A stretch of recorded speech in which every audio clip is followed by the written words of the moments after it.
Trust is such an important part in politics because we are putting our trust in the people who come to our front door and ask us for their vote. They are to be our representatives. We can go back to Tony Blair, for example, and the US-led invasion of Iraq in 2003, which was based on the assertion that Iraq possessed weapons of mass destruction, WMDs. It's simply untrue. They didn't. And more than that, this was then the subject of a lengthy debate and expose about a sexed-up dossier, about massaging the information to make it look more sensational. Theresa May, who introduced a hostile environment, and whatever her good intentions about dealing with the coming and what has become the very significant migration problem, her approach, which was to give a carte blanche to laziness in the Home Office, led directly to the Windrush crisis and the deportation of perfectly sound immigrants, their wrongful detention, their deportation, simply because of the hostile environment that she set up. And then she had the audacity, probably because she was thinking of strolling through a neighbouring farmer's fields and destroying his corn, she had the audacity to transfer the blame onto Amber Rudd. David Cameron, who comes across as such a senior statesman and says this is so disappointing when he's looking at Craig Williams, has still got to explain his involvement, his being embroiled in the scandal of the Greensill lobbying, the Greensill Capital, the financial services company. He was found to have used his influence to secure access for the company to government support schemes during the pandemic. That takes you to Matt Hancock. Matt Hancock and Baroness Moan. I thank you very much to those people who told me how to pronounce her name. I keep forgetting. I've now written it above me. Moan, as in Titus groan.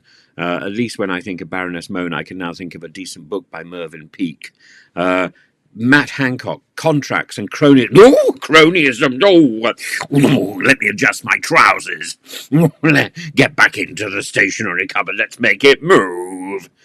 Yeah, he still hasn't really answered for the fact that he is still taking money as a politician, and yet demonstrably has betrayed trust, kissing an aide when he told everybody else that we had to keep distance. And what he does in the stationery cupboard, you might say, is his business, except that he made our business his business, and he ordered us not to do this, not to do that, and then blatantly did the same. Oh, let's have a bit of the same. Oh, I want a bit of the other. And Boris Johnson.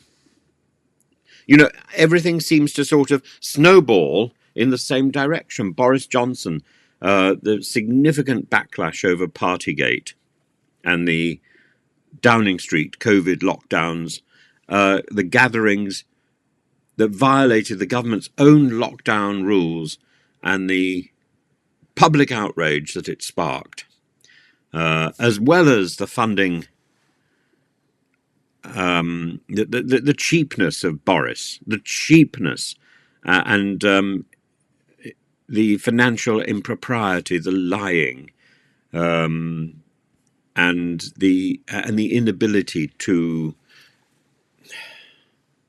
do it with any finesse. But I lie. It's what I do. He's also got a slightly Cockney twang.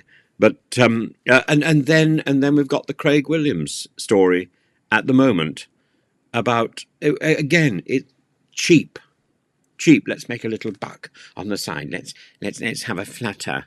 Let's have a flutter. And I won't enlarge. I won't enlarge. It's like Matt Hancock. No, I don't want enlargement in the cupboard. No enlarging in the stationery cupboard. You think we're into Frankie Howe, but enlargement is more like Kenneth Williams. No, I don't want any enlargement here. No, you can't enlarge in the cupboard. No. It's the stuff of mockery, because these people are not trustworthy. These people have demonstrated that in high power, when high power is given to them, they take advantage of it. They feather their own nest. They are appalling, and they are untrustworthy, and that is the fundamental problem.